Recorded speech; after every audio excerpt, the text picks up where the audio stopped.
탁월한 주위의 모든 잡념, 방해물을 차단하고 원하는 어느 한 곳에 자신의 모든 정신을 집중하는 일이다. 그래가지고 즉 이것은 삼매경 몰입에 빠지는 심리적인 상태를 갖다가 몰입이라고 합니다.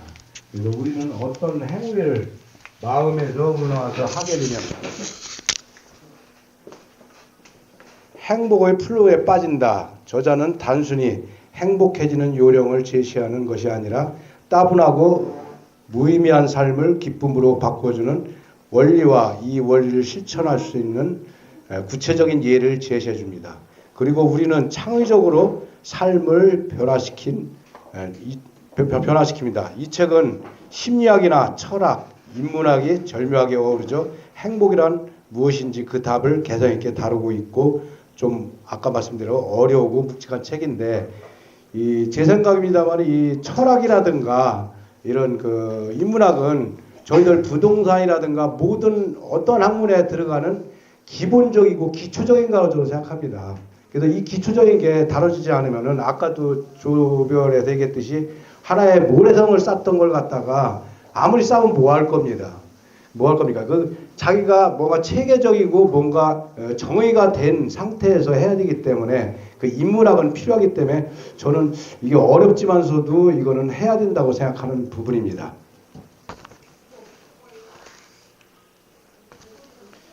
그리고 이 개요에서는 이 책의 핵심적인 것은 참다운 삶을 바라는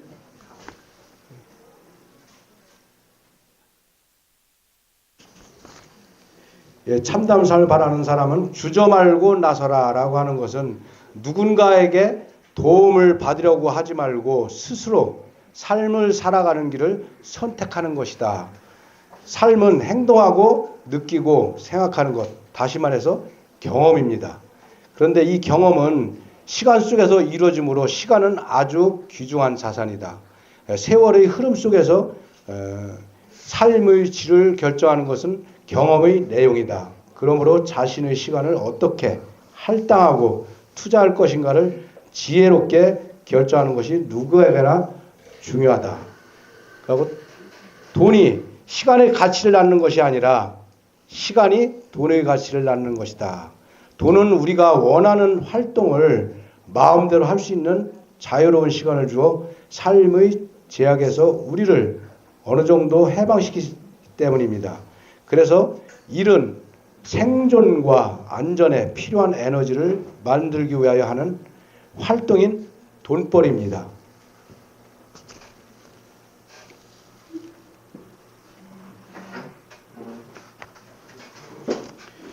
그래서 두 번째로 제가 일이라고 이렇게 만들어 봤는데 이것은 우리가 일하는 궁극적인 목표는 행복을 체험하기 위해서입니다. 그래서 몰입에 뒤이어오는 행복감은 스스로의 힘으로 만든 것이어서 우리의 의식을 그만큼 고양시키고 성숙시킵니다.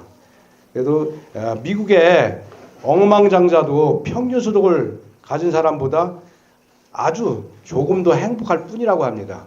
빈곤의 문턱을 일단 넘어서면 그러니까 하나의 그 생적인 욕구죠. 그것을 넘어서면 재산이 늘어난다 하더라도 그것이 행복으로 직결되지는 않는다는 것입니다. 그래서 삶의 질을 좌우하는 것은 행복과 어떠한 일을 하는가에 좌우된다고 합니다.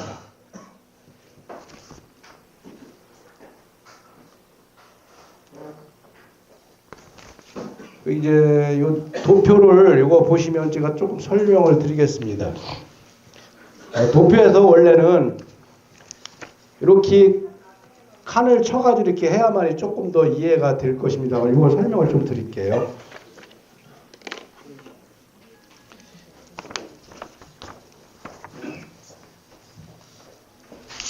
요게 요쪽으로 이렇게 여기서 이렇게 되고 이렇게 되고 여기서 이렇게 돼가지고 이렇게 각자에서 이 가운데가 여기가 들어가게 됩니다.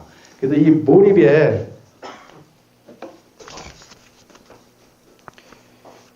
이 몰입을 하기 위해서는 자극, 이 각성, 이 자극과 통제, 이 통제 이쪽에 그 사이를 갖다 적절하게 해가지고 어떻게 하느냐에 따라서 이것을 갖다가 하는데 그것은 어느 걸 갖다 기준이 하냐면 도전이라든가 능력을 어느 정도 능력을 갖다가 최대한도로 하고 또 도전을 갖다가 어느 정도 하는데 너무 도전을 높이다 보면은 이쪽으로 자꾸 기울어지고 또 능력을 갖다 최대한도로 이렇게 하다 보면 이쪽으로 가고 그러다 보면 결국은 안 하고 좀 무관심해지고 이 권태라든가 이쪽으로 빠지게 된다는 거예요.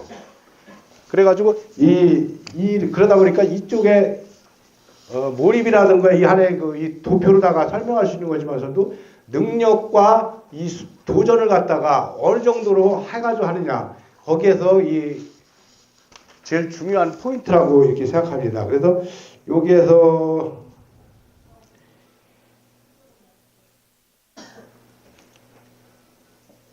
너무나 이제 여기서 걱정을 너무 많이 하거나 권태를 너무 느끼거나 무관심해지면 일로 빠져가지고 모든 것이 이루어지지 않고 몰입을 하지 못하고 이 밑으로 빠져가지고 다 권태로 빠진다는 거. 그래서 보통 사람들은 대부분이 여기에 90% 이상이 여기에 가운데에 머물러가지고 이것도 아니고 그런 상태에서 머문다는 거예요. 그래서 우리가 무슨 일을 할 때는 몰입에 빠져가지고 할 수 있게끔 하는 것이 키포인트라고 생각합니다.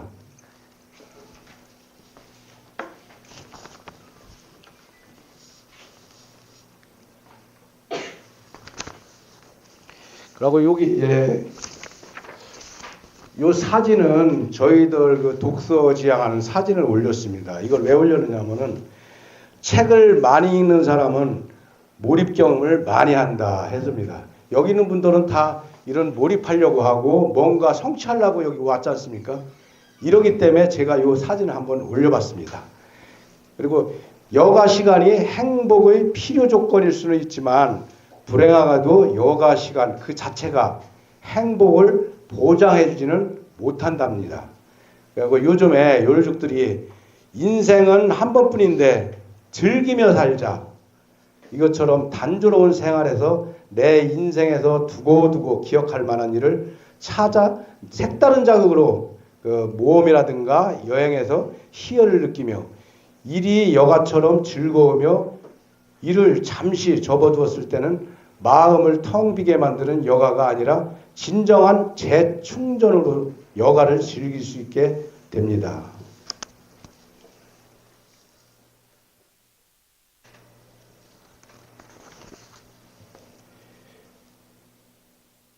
일에서 몰입 경험에는 스트레스가 암적인 요인으로 작용한다랍니다. 창조적인 사람들이 살아온 과정을 보면 자기가 원하는 쪽에 일을 맞추어 왔고 미리 깔려있는 길을 밟는 것이 아니라 걸어가면서 스스로 길을 만들어낸다고 합니다. 그래서 삶의 질에 영향을 미치는 중요한 영역이 일 외에 남들과 맺어야 하는 인간관계다. 자기 일을 좋아서 하는 사람은 그만큼 가정에도 애착을 가지게 마련이라고 합니다. 그래서 리더십은 나만이 아니라 다른 사람의 목표도 배려할 줄 아는 지혜가 필요하다고 합니다.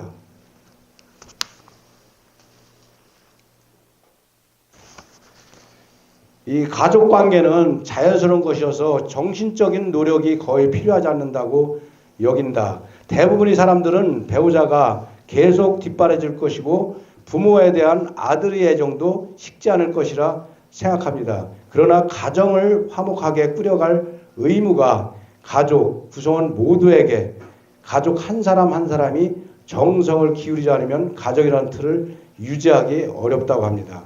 가정은 구성원에게 본질적으로 안겨주지 못하면 급격히 허물어진다고 합니다. 가정 밖에서 이루어지는 복잡한 활동에서처럼 노력을 기울이지 않으면 안 된다고 합니다. 결혼 상황에서 SEX보다 더 중요한 게 아까도 몇 번 얘기했지만서도 대화라고 합니다.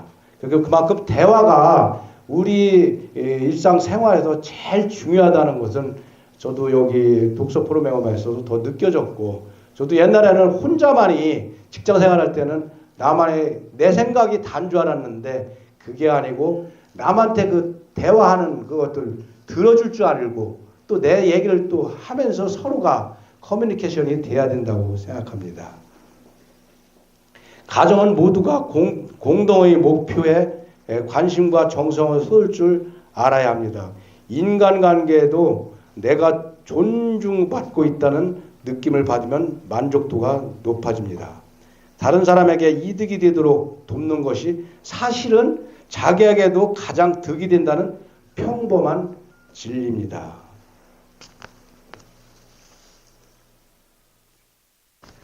이제 네 번째는 이제 몰입에 이제 조건이 있습니다. 몰입을 하기 위해서는 세 가지 조건이 필요합니다. 첫째 목표가 있을 것. 그 첫째 목표는 어떠한 내가 동물에 여기 뒤에서 잘 보이실지 모르지만 이걸 내가 먹어야 잡아야만이 먹을 수 있기 때문에 그러한 목표가 뚜렷한 목표가 있어야 된다는 거. 그리고 두 번째는 피드백이 있어야 된다는 거. 왜냐하면 가위바위보를 하던가 할 때 가위바위보 해가지고 누구나 4개 해가지고 거기서 4개 해가지고 뭔가 걸었을 때 그걸 하나의 보상이라는 걸 갖다가 그걸 있어야만이 거기에 피드백이 된다는 거. 그리고 세 번째는 도전과 능력이 균형을 이루어야 된다는 거. 너무나 도전만 해도 안 되고 능력을 갖다 너무 또 배양시켜도 안 되고 그래서 중간 위치에서 서로 균형을 이루어야 된다는 것입니다. 그리고 이 세 가지 요건이 갖추어지면 우리는 몰입에 빠집니다. 그리고 재미가 따라오게 된다고 합니다. 재미는 누워있는데 떨어지는 홍시가 아니고 재미는 막대기로 따야 하는 밤이라고 합니다. 일이든 직장이든 지혜로운 자는 고통을 회피하지 않습니다. 몰입은 재미를 찾으려는 과정 속에 숨어있기 때문입니다.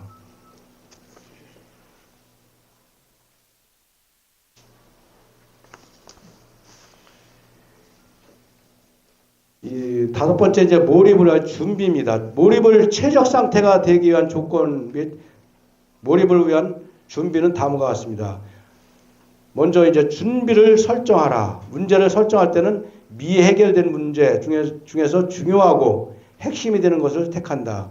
난이도는 높지만 대단히 중요해서 그것을 푸는 것이 의미가 있어야 합니다. 몰입적인 사고를 시도하기 몇 주 전부터 관련의 문헌을 읽으면서 설정된 문제와 관련된 지식을 충분히 습득합니다. 요 위에 요거 뭐 몰입하는 거 요거 그림을 이렇게 해놨는데 좀 흐려서 잘 안 보일 겁니다. 그리고 이제 두 번째 여기 해가지고 몰입할 수 있는 환경을 확보하라. 일주일 이상 한 가지 문제에 집중할 수 있도록 주변 상황을 정리해 두어야 합니다. 몰입하는 과정에서 다른 일들로 인한 집중도가 현저하게 떨어지므로 해야 할 일을 모두 끝내놓고 해야 한다고 합니다. 세 번째는 이제 불필요한 외부 정보를 차단하라. 이 TV를 시청하거나 잡담을 하거나 그러게 되면 집중도가 떨어진다고 합니다. 그리고 다음에는 혼자만의 공간을 정하라. 그래서 혼자만의 공간에서 목까지 받칠 수 있는 편안한 의자나 소파를 준비하면 더욱 좋다. 그래서 자세가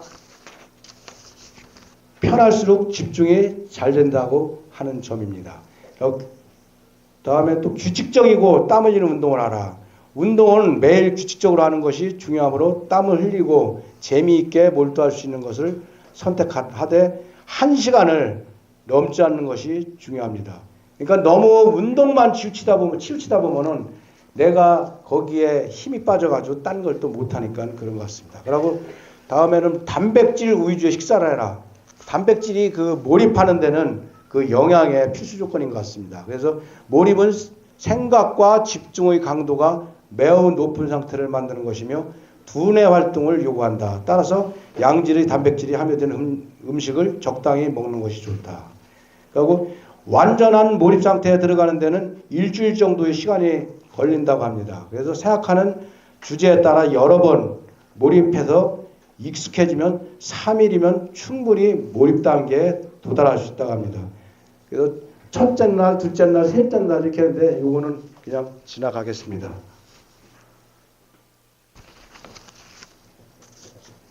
자기 목적성이 뚜렷한 사람은 주변 사람의 의식에서 무질서를 크게 줄인다.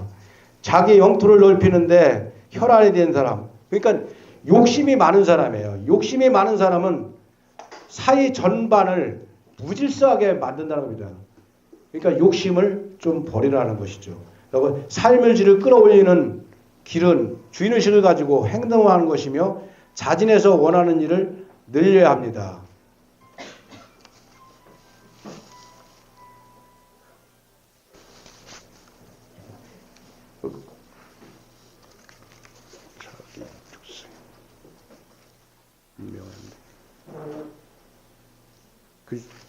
글자가 안 된대요, 여기. 예, 여기 7번째 이게 운명회라고 이렇게 했는데요. 이게 왜 그런지 모르겠네요. 저는 이거 다 제가 잘못된 건지. 네. 그 운명회라고 했습니다. 제 위에. 예. 이것은 뭐냐면 자신의 선택을 받아들이는 태도는 운명에서 충실한 삶, 그것을 사랑할 줄 아는 태도다 이렇게 했습니다. 그래서 우리가 하지 않으면 안 되는 일을 사랑할 줄 알 때 삶의 질이 높아집니다. 인간사에서 나타나는 악은 물질계에서 나타나는 엔트로피, 무질서에 비유할 수 있습니다. 질서를 지켜나가라는 행위인 선은 미래 공동의 선이고 타인의 입장을 배려하는 행위다. 인간은 우주와 하나가 된다. 그렇게 하고 있습니다. 복잡성을 억눌러서 자꾸 단수하는 것으로 토막내는 것은 악마의 주특기라고 합니다. 그래서 어떻게 하면 남들에게 대한 책임감을 잃지 않으면서도 삶을 즐겁게 만드는 목표를 찾아낼 수가 있을까? 이것이 과학이 제공하는 낙관적 미래상을 받아들이는 것이며 이 질문에 대한 하나의 답이라고 할 수 있습니다. 진화의 큰 틀 안에서 일상생활의 의무에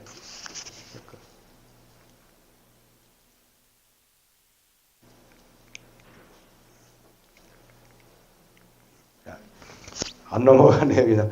그냥 그대로 하겠습니다. 그래서 진화의 큰 틀 안에서 일상생활의 의무에 집중할 때 맛보는 충실한 몰입 경험은 우주의 미래를 엮어나가기 위한 징검다리가 될 수 있다고 합니다. 그러면 어떻게 살 것인가? 인생을 가서 살아나가는 그 목표가 있어야 될 거 아니겠습니까? 그래서 그 사는 것은 최선을 다해서 사는 것인데 최적의 상태로 최적의 능력을 발휘하게 하고 성취감으로 인한 행복을 느끼게 해주는 상태인 것입니다. 그래도 내가 절실하게 해야겠다는 긍정적인 생각에 몰입하면 이루어진다고 합니다. 네, 이상으로 마치겠습니다. 너무 지루하게 시간 될 거라고 생각합니다. 네, 감사합니다.